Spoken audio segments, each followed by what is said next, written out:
Hay piezas que cuando uno las ve solas, parece que no tuviesen nada de sentido. No sé si en algún momento, por ejemplo, han detallado una pieza de un rompecabezas, por ejemplo. Si usted toma una pieza de un rompecabezas, si usted la agarra en su mano, le da vuelta, la exploras, vas a notar que si la ves es extraña. Tiene esquinas raras, tiene huecos vacíos, tiene quizá un pedacito azul, una línea oscura por allí, una mancha de algo.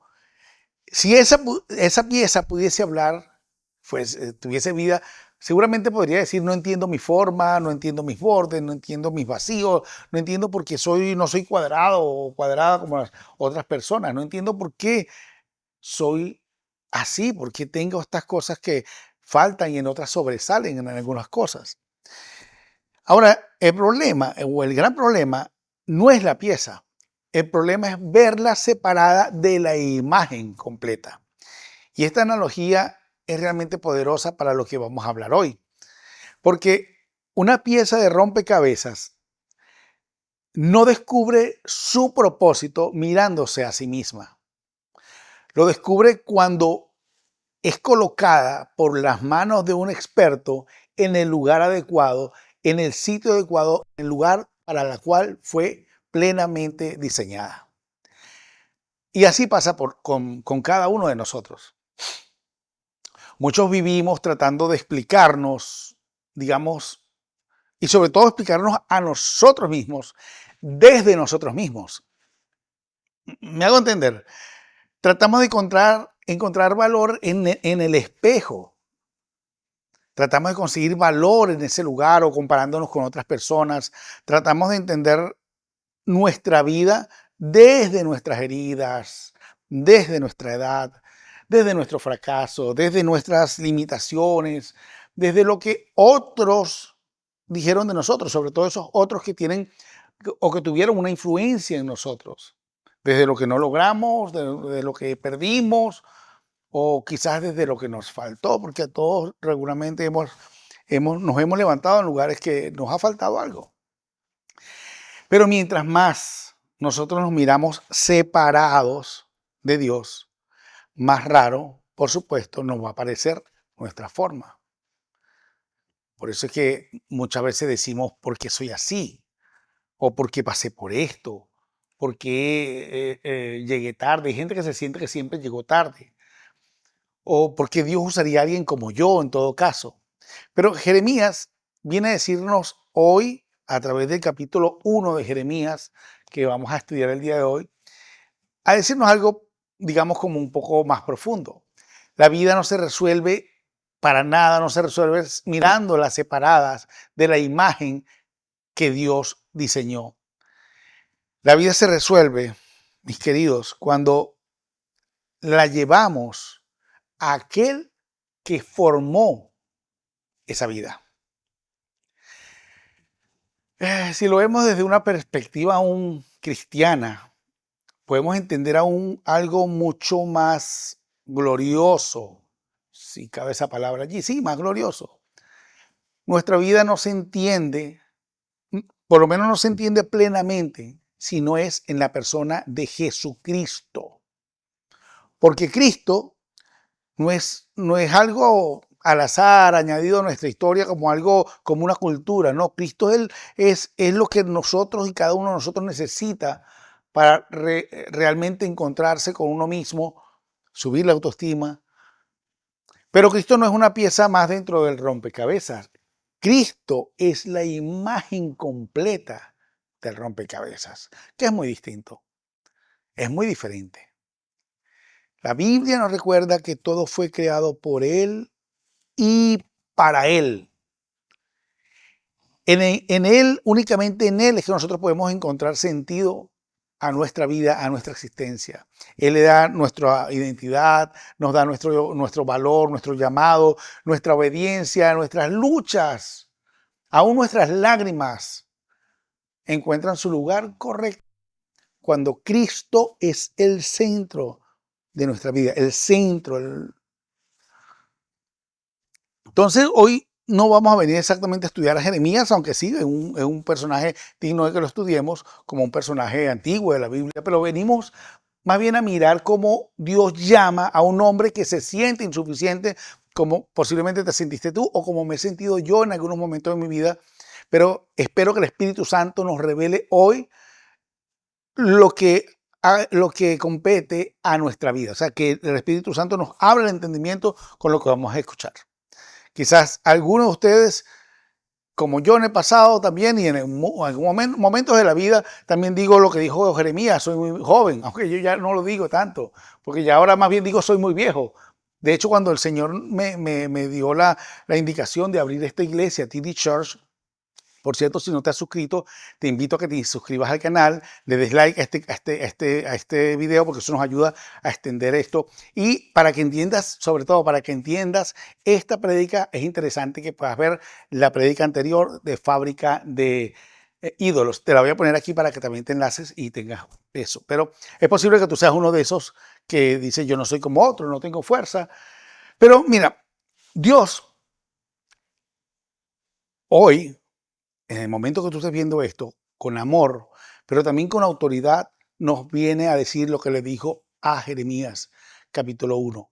No digas eso, no digas eso, porque tus limitaciones, sean imaginarias o no, porque hay limitaciones que no son imaginarias, porque hay temores que existen realmente, los podemos tener, pero no porque tu historia no haya dolido o es que nosotros nos vamos a echar atrás todo lo que Dios ha dicho de nosotros.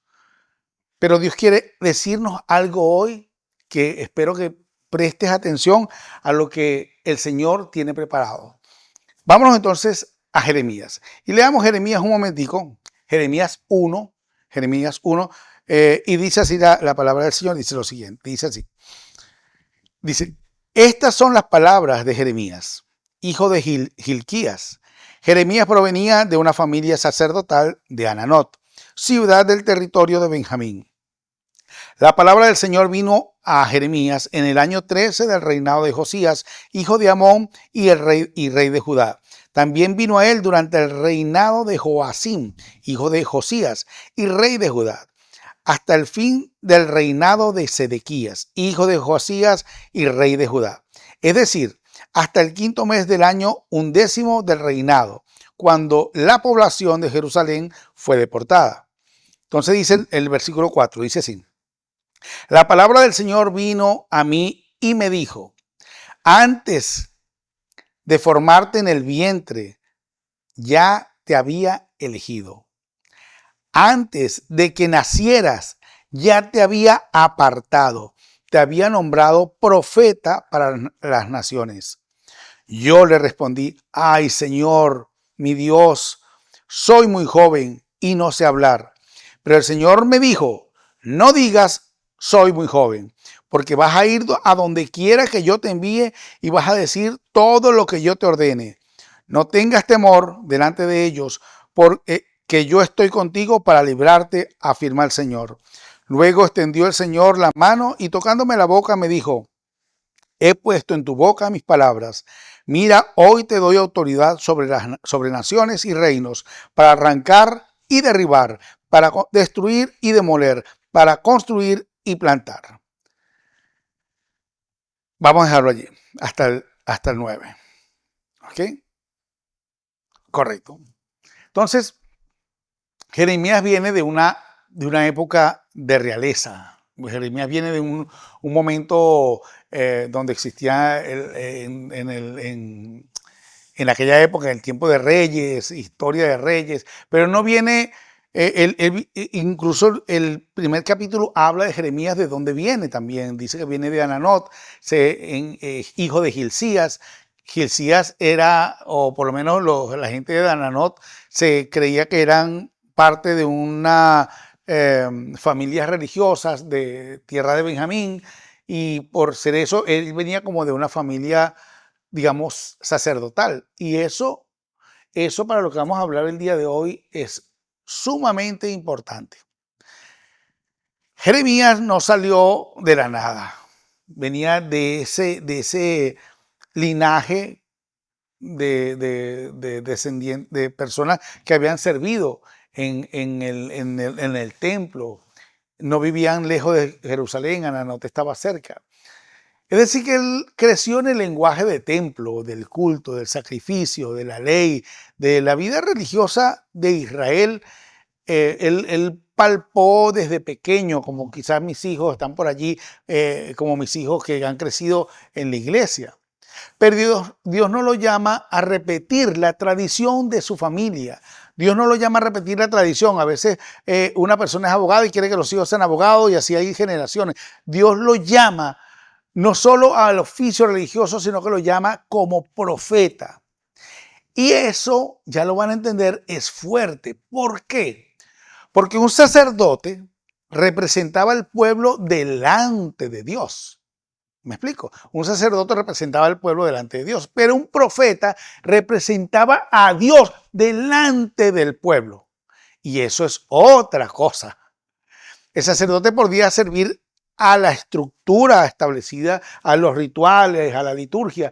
El profeta muchas veces tenía que confrontar esa estructura y hablar cosas que eran a veces hirientes, si se quiere, para muchas de las personas de la época y sobre todo los que trabajaban en esa estructura de la iglesia, o por lo menos de lo que era el templo. El sacerdote trabajaba en el sistema, pero el profeta era como que un ente aparte del sistema. Y eso es un cargo bastante, o un llamado bastante importante cuando tienes que pelear o luchar contra tradiciones. Nosotros hoy día los cristianos tenemos que luchar con muchas tradiciones que existen en la iglesia cristiana y hay que de alguna manera interrumpir todo lo que, la corrupción que se ha colado en el mundo cristiano y se ha colado y ahí tenemos que levantar personas tenemos que levantarnos a salir de ese lenguaje plenamente religioso que muchos tenemos o tienen y que lo que hace es alejarnos de Dios.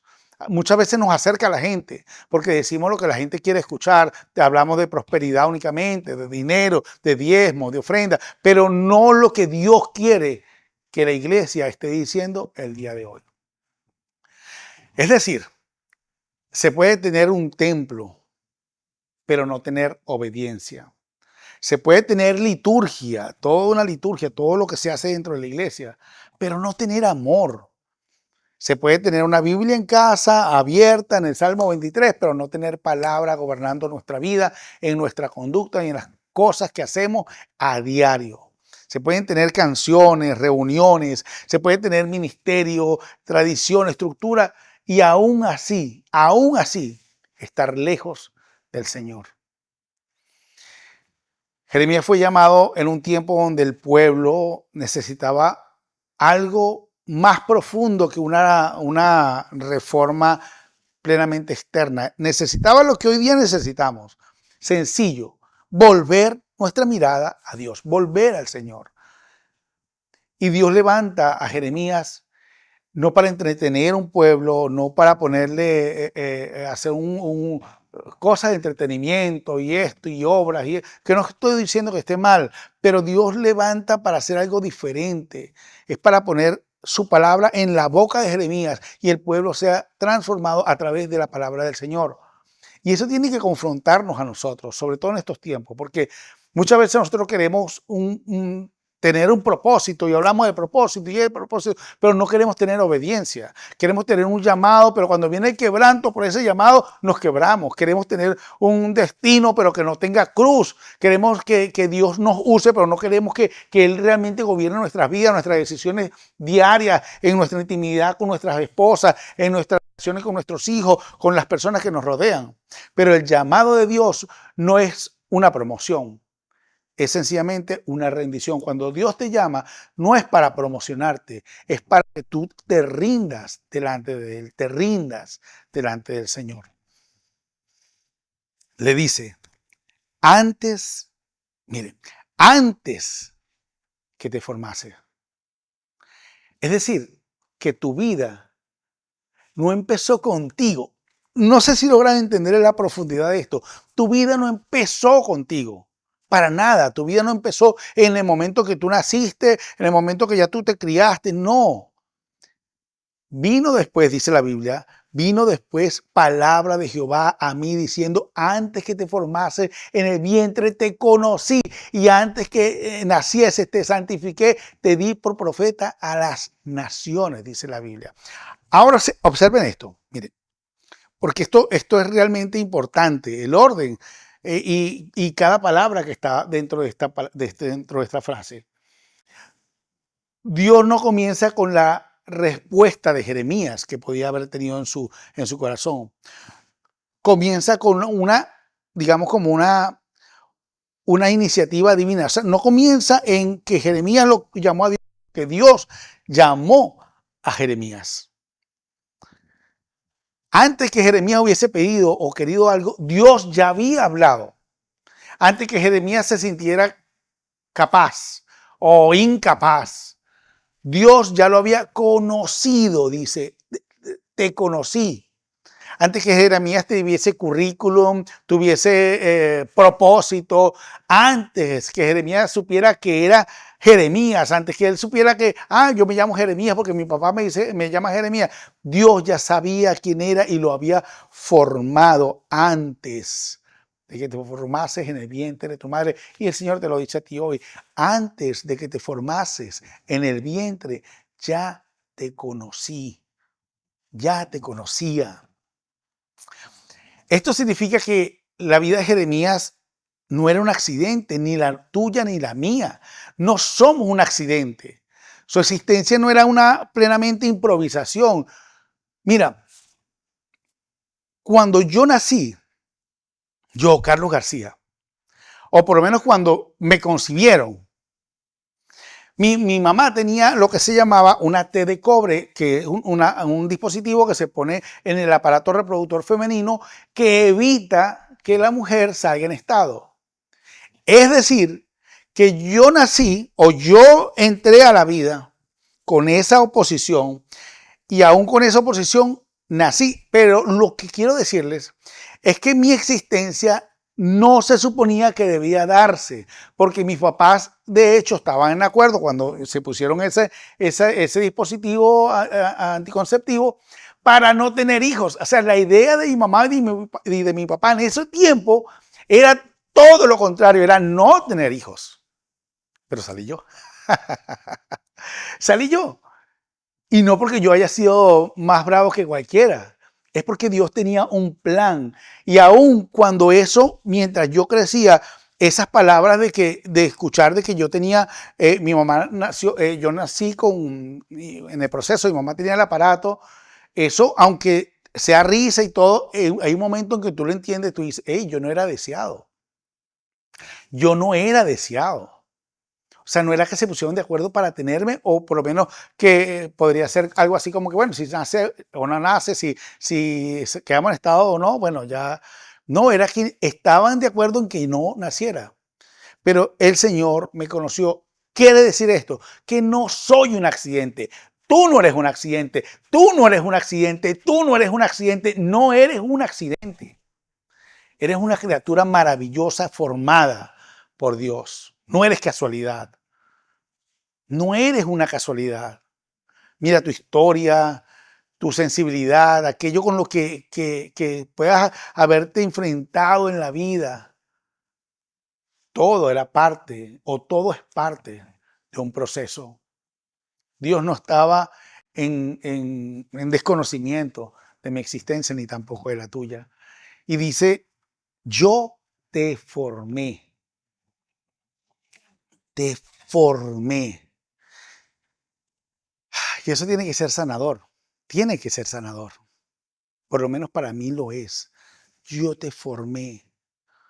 Porque una de las heridas, podría decirse, una de las heridas más grandes que tiene el ser humano es sentirse accidental. Sentir que uno está de más. Sentir que uno no debe haber nacido. O sentir que la vida era una suma de errores, por lo menos para ti, de casualidades, de rechazos. Quizás tú eres como yo, que yo en muchos momentos, yo era el que me escondía de la foto. Era no en todas, pero había momentos en que yo me sentía que estaba de más. Yo sentía como que esta foto, vengan a la foto, y como que yo me hacía el loco, me iba y como que que no quería aparecer en la foto porque era como que, ¿qué voy a hacer yo en la foto? ¿Para qué yo allí? Y muchas veces en mi vida yo me he sentido que estoy de más, que sobro, porque venía algo incrustado en mí, esa T de cobre que me decía que tú no estás planificado, que me hacía como huir. Quizás tú te sientas de esa manera, quizás tú has sentido ese rechazo, quizás tú eres el que te escondes en la foto para no aparecer porque crees que no eres importante cuando las demás personas quieren que tú aparezcas, pero tú te haces el que no escuchaste, te fuiste por ahí atrás y después también uno aparece como Martín, como víctima. Yo no salí de la foto, yo no me dijeron. No, y sí sabías. Lo único que te gusta sentirte herido a ti mismo. Y te lo digo por experiencia, porque yo pasé y a veces tengo que luchar a diario con sentirme de más. Tengo que luchar a diario. Pero antes que tu mamá sintiera el primer movimiento, antes que mi mamá sintiera en su vientre el primer movimiento de mío dentro de ella, ya el Señor tenía los ojos sobre mí, sobre ti. Antes que tu nombre fuese pronunciado, el nombre que te hayan puesto, Pedro, José, Juan, Arturo, antes de que tu nombre fuese pronunciado, ya esa vida estaba delante del Señor. Pero notemos algo que es sumamente interesante. Dice, antes que nacieras, sabía de ti. O sea, le dice, te conocí. En la Biblia, cuando habla la palabra conocer, es una palabra de intimidad incluso. Esa palabra te conocí es algo de intimidad, de relación, de elección, de algo profundo entre Dios y tu persona y la mía.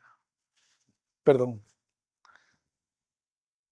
Dios nos está diciendo, ya tenía conocimiento de tu vida. No que era que sabía de él. Sí, quién sabe. Carlos, sí.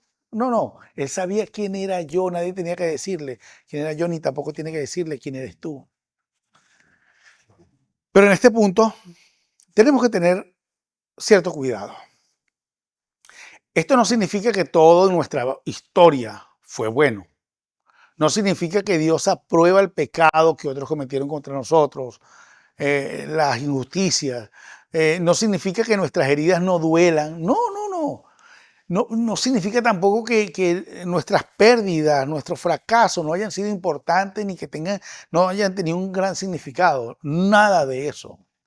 Significa que nada de eso tiene la última palabra en nuestra identidad. Y eso es lo que significa. Tu herida, tu herida, tu herida no tiene la última palabra. Tu fracaso no tiene la última palabra. No la tiene. Tu edad no tiene la última palabra. No la tiene. Tu pasado no tiene la última palabra. No la tiene. Ni siquiera tu currículum, lo que has hecho en tu vida, lo que hayas logrado, nada tiene la última palabra, solamente la tiene Dios. Dios tiene la primera y Dios tendrá la última palabra de nuestras vidas. Él es el primero y el final, el alfa y el omega, el principio y el fin. Él lo es todo. Desde Cristo entendemos,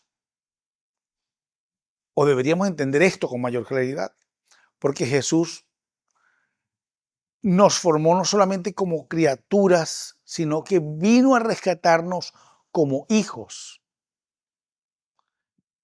Solamente en Cristo nosotros realmente recibimos la existencia de nuestra vida, recibimos la redención de nuestra alma. No solamente una vida física, sino una vida eterna. Fuimos creados, fuimos hechos nuevas criaturas en Él. En Él todas las cosas son nuevas, somos formados como nuevas criaturas. Por eso nuestro valor no está en lo que nosotros hacemos o lo que producimos o lo que llegamos a tener. No está en cuántos aplauden o no aplauden. No está en cuánta gente nos valida. No está en cuánto. Mira, si tú quieres saber el valor de tu vida, si tú quieres saber realmente cuánto vale tu vida, mira a Cristo crucificado. Ese es el valor tan grande que tú tienes para Dios, que fue capaz de ir a la cruz por ti, por mí.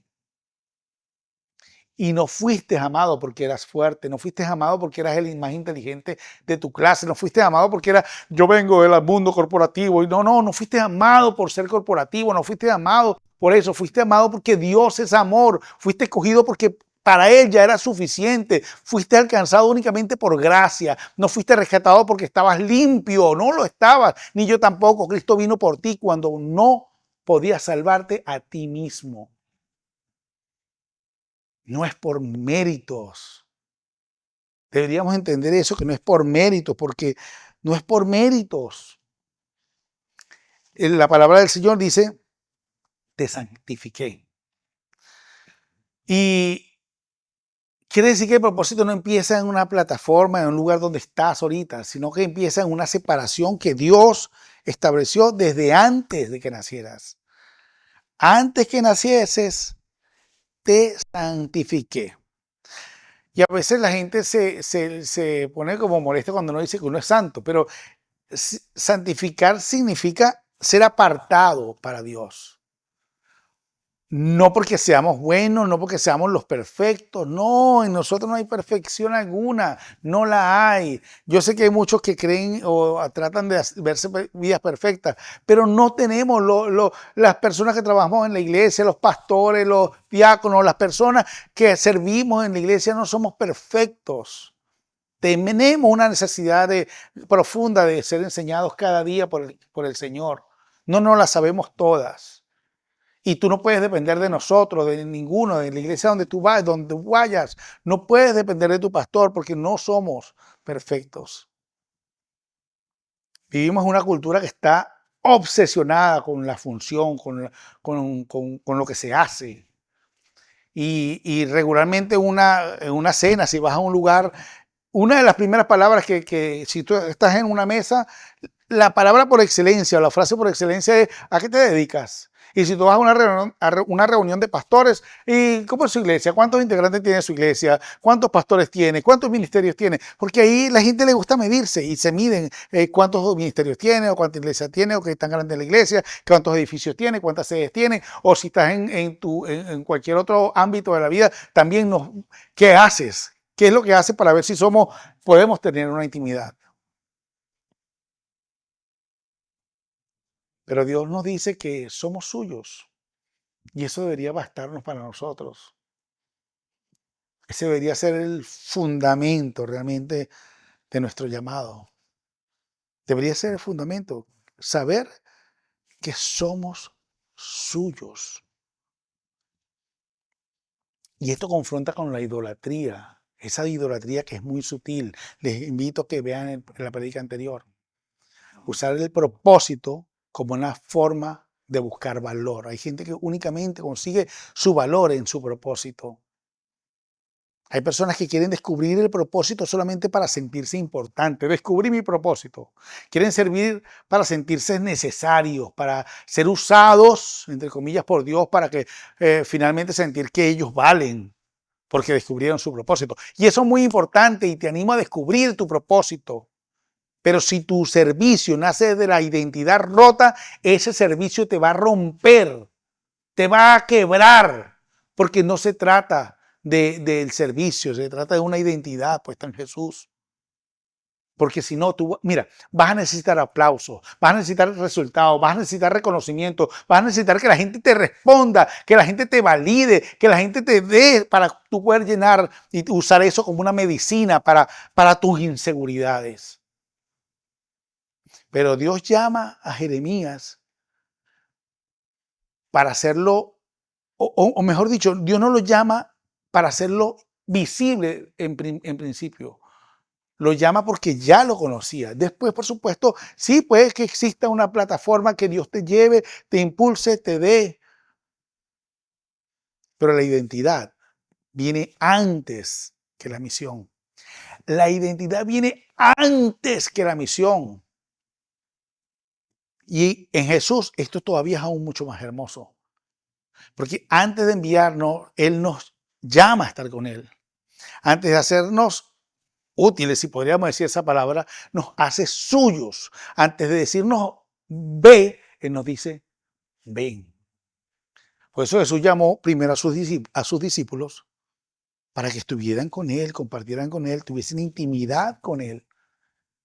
Y luego fueron enviados. Así que el orden importa, el orden de Dios importa.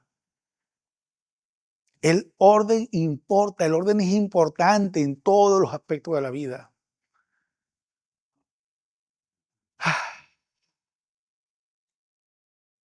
El orden importa. Mira, si tú hablas sin haber escuchado, nuestras palabras o tus palabras se van a volver ruido, bulla. Si servimos sin descansar en un amor en Cristo, nuestro servicio se vuelve una esclavitud y hasta un altar. Si buscamos propósitos sin Cristo, vamos a convertir ese propósito en otro ídolo. Por favor, miren la prédica pasada, fábrica de ídolos, para que se te abran los ojos. El propósito no puede cargar el peso de nuestra salvación, porque solo Jesús puede salvar, no tu propósito. Y ojo, no estoy demeritando el propósito, tienes que conocerlo, pero no sin antes una identidad con Cristo. Y dice, te di por profeta a las naciones. Es decir, que Dios no solo nos conoce, sino que también nos asigna. Nos asigna. A Él le dice, te di como profeta a las naciones. Y esta frase realmente poderosa porque Jeremías todavía no había hecho nada. No había hecho nada, Jeremías. Pero ya Dios habla de una asignación para él.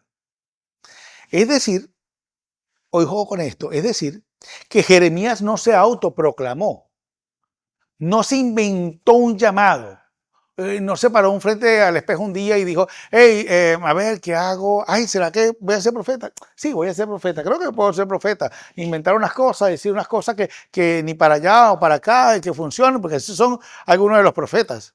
Dicen, te va a ir bien, pero si no te va a ir mal, si te va mal, aleluya, gloria a Dios, es la voluntad de Dios. Claro, así es fácil ser profeta.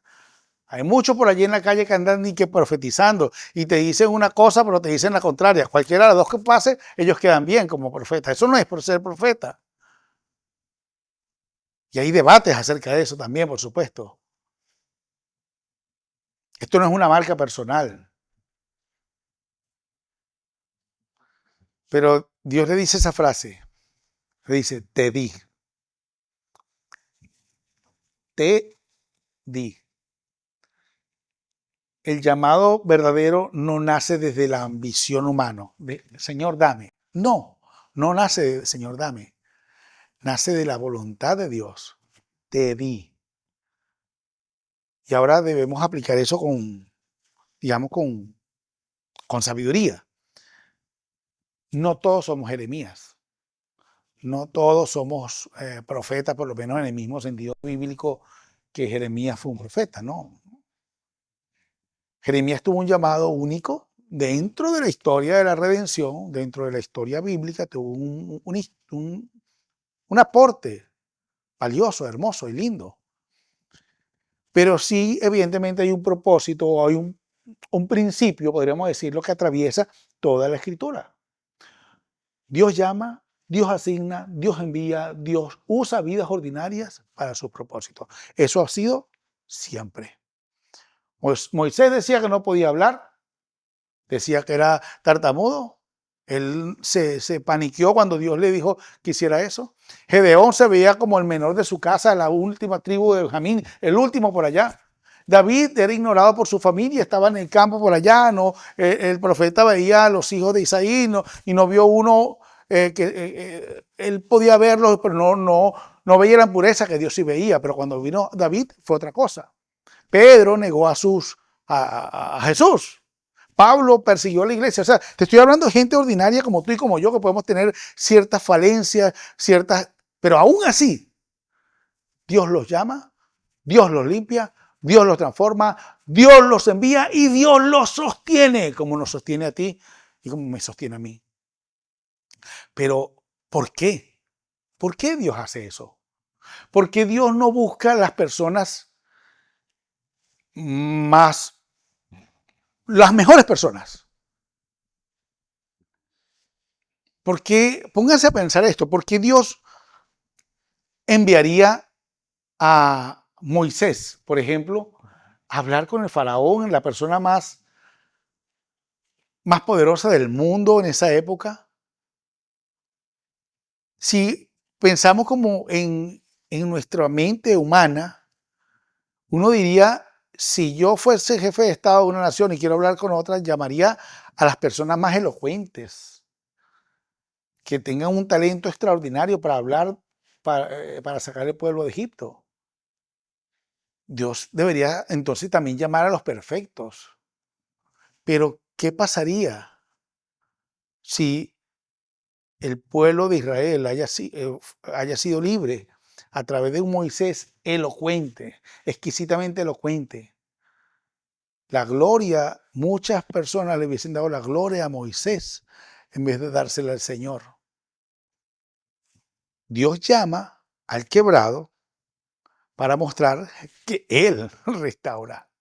Dios llama al quebrado para demostrar que Él restaura. Dios llama al insuficiente para que nadie se confunda de quién merece la gloria. Dios llama al insuficiente a mí. Mira, Dios me llama a mí como insuficiente para mostrar que Él es la gloria. No se trata de nosotros. Y sí, evidentemente en el proceso, nosotros somos sanados, nosotros somos afirmados, nosotros somos formados o seguimos siendo formados, somos transformados. Pero el punto no somos nosotros. Y por eso es que hay que tener cuidado cuando una iglesia todo se trata de la sanidad tuya. Porque no se trata de ti. No sé si me hagan entender y espero que esto no se tergiverse. El punto es Cristo. Punto. El punto es Cristo. Lo demás viene.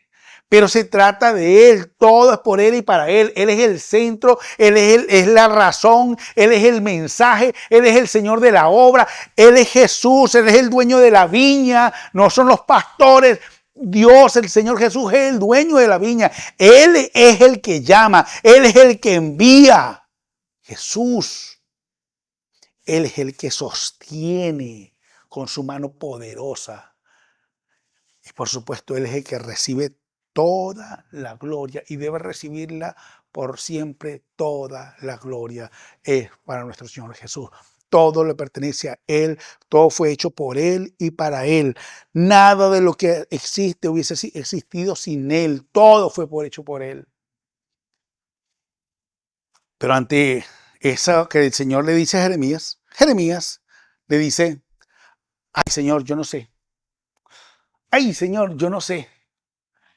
Le dice, ¿cómo es que le dice? Le dice, ay Señor mío, ay Señor Jehová, y aquí yo soy un niño, no sé hablar. Y miren lo que dice el Señor, porque aquí hay algo interesante que a casi todos nos va a tocar esta palabra. Bueno, vamos a ponernos del lado nuestro primero. Esta respuesta de Jeremías es completamente humana, profundamente humana esta respuesta, ¿sí o no? Creo que más de uno puede identificar que la ha dicho en su vida. Dios acaba de decir, te conocí, te santifiqué, te di, y Jeremías responde, ay Señor, no sé. Yo por mucho tiempo como que decía, ay Señor, no es conmigo el pastorado, para mí, no, eso es para aquel él viene de un mundo más y tiene todas las cualidades, es para personas como él, no para personas como yo. Dios dice, yo te formé, y nosotros decimos, Señor, yo no puedo. Dios conoce nuestras capacidades, nuestras limitantes, conoce todo, pero Él nos formó. Dios nos dice, yo te conozco, pero nosotros le decimos al Señor, pero ellos no me conocen. ¿Cómo hago, Señor? Ellos no me conocen. ¿Cómo le llego yo a hablar a tales personas si no me conocen a mí? Dios dice, yo estaré contigo. Pero nosotros, Señor, pero yo tengo miedo. O sea, es una constante eh, contradicción a lo que la palabra de Dios dice. Dios nos dice que nos ordena, ve, pero nosotros decimos, Señor, es que no estoy listo, Señor, es que espérame un momento, quiero sanar, quiero estar mejor, quiero tener mejores finanzas, quiero empezar con mejores finanzas para esto. Y Jeremías no era que estaba mintiendo como tal, pero él realmente se siente o se sentía en ese momento insuficiente. Él no está haciendo un teatro de humildad. No está diciendo, no puedo, para que Dios le diga, no, sí puedes, Jeremías, vamos, que tú sí puedes. Como para veces que uno piensa que la gente le va a dar ánimo a uno. Cuando uno dice, no, no, mejor no, te lanza, no, no, vamos, que tú sí puedes, que a la gente le gusta que lo animen a uno. Y en cierto sentido, es bueno, pero es peligroso cuando recibe, digamos, como una encomienda de Dios sobre todo y uno no tiembla. O sea, es bueno en el sentido que si Dios me dice hacer algo, tengo que tener algún temor. Es bueno. Pero la ligereza, cuando uno no mide las consecuencias de tu llamado, evidentemente es un símbolo de inmadurez. Evidentemente, claro que sí. O sea, hasta cierto punto es bueno como temer. Pero el tema es que es disfrazar la incredulidad con prudencia. Es confundirla o creerla, en vez de ver que estamos siendo incrédulos, creemos que estamos siendo prudentes. El Señor nos llama ciertamente a la prudencia, pero cuando Dios habla, nosotros tenemos que obedecer. Es sencillo, tenemos únicamente que obedecer. Le dice el Señor, y ya estamos por cerrar, dice, no sé hablar. Dice, no sé hablar. ¿Y qué le dice el Señor? El Señor le dice, o sea, él no dice, bueno, como tú no sabes hablar, busquemos a otro. No, no. El Señor no está buscando a otro, el Señor te está buscando a ti. Puede que tú creas que tienes un llamado de parte de Dios y creas que este no es el mejor momento. Si Dios te está llamando, mira, yo para comenzar este ministerio, TD Church, que te invito, si no te has suscrito al canal, suscríbete por favor al canal. Si ya llegaste hasta acá, si estás hasta aquí desde que comenzó esta predica, suscríbete. Ya somos más de 20,000 personas aquí en este canal. Suscríbete porque realmente creo que vale la pena. Si me estás escuchando hasta este momento es porque ha valido para ti. Suscríbete, haz un comentario, eso nos ayuda muchísimo. Pero para yo establecer este ministerio que se llama Tabernáculo Digital, TD Church, no lo hice en obediencia cuando tenía que hacerlo. No lo hice en obediencia cuando tenía que hacerlo. Dios tuvo que utilizar personas, momentos y situaciones para darme una patada por el trasero, si lo quieres pintar de esa manera, y poder salir.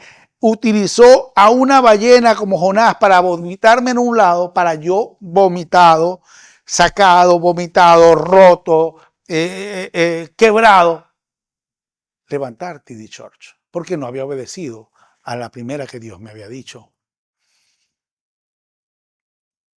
No le digas al Señor que eres un niño. No le digas al Señor que eres un niño.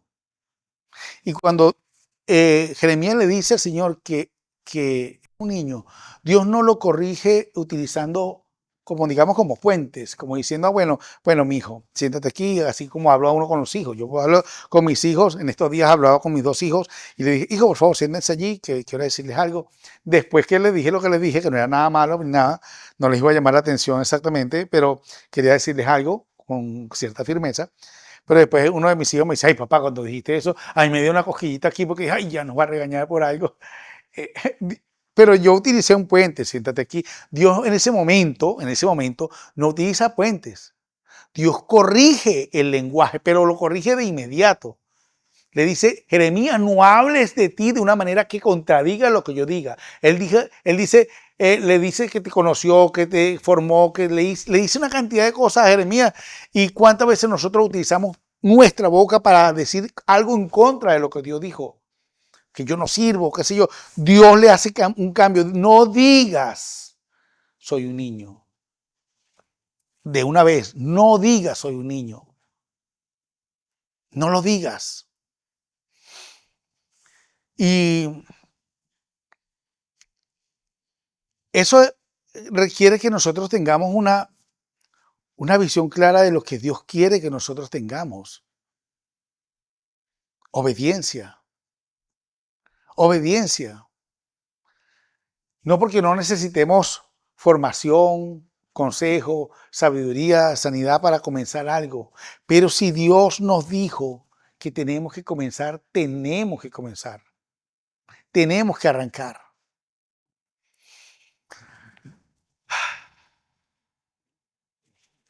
El Señor Jesús, en esta prédica, quiere invitarnos a todos y a cada uno de nosotros a que entendamos que todos tenemos un llamado, todos tenemos una asignación que ya Dios la pensó y que tenemos que ejecutarla con valentía, con sabiduría, con prudencia ciertamente, pero tenemos que ejecutar lo que Dios nos mandó. No esperes a que tenga que hacer por las malas cuando Dios te ha venido hablando desde hace años para algo en particular. Dios te conoció y supo desde antes de la fundación del mundo que venía por ti. Planificó todos y cada uno de tus días. Es tiempo de empezar. Es tiempo de correr. Es tiempo de reconocer que no se trata de nuestras habilidades. Se trata del Dios que nos ha llamado y nos dio una orden. No es tu habilidad. Incluso a veces hasta para abrir un negocio, evidentemente tú necesitas ciertas habilidades. Pero cuando es Dios quien te manda a hacer lo que sea, sobre todo a nivel ministerial o por lo menos a nivel de hablar con gente, de hacer esto de hacer discípulos, de contar las buenas nuevas de salvación, tienes que hacerlo. No esperes, por favor, a ser tragado por el gran pez. A ser tragado por el gran pez como le pasó a Jonás. Porque a muchos de nosotros nos ha tenido que tragar ese gran pez, nos ha tenido que tragar más de una vez. Creo que ya estamos grandes, creo que ya deberíamos llegar a un nivel de madurez en que no tengamos que Dios tenga que estar haciendo eso para que nosotros salgamos adelante. Yo te voy a invitar primeramente a que ahí donde estás tú, entiendas que todo esto se trata de Jesús. Y como se trata de Jesús, tú tienes que tomar una decisión en tu vida. Si tú nunca has tomado la decisión, sobre todo ustedes que están ahí en internet, si tú nunca has tomado una decisión por Jesucristo, yo te invito a que hoy no pase de hoy. Te invito a que veas la prédica pasada, Fábrica de Ídolos, pero que ahora con esta tengas el panorama más completo, como ese rompecabezas que hablamos en principio.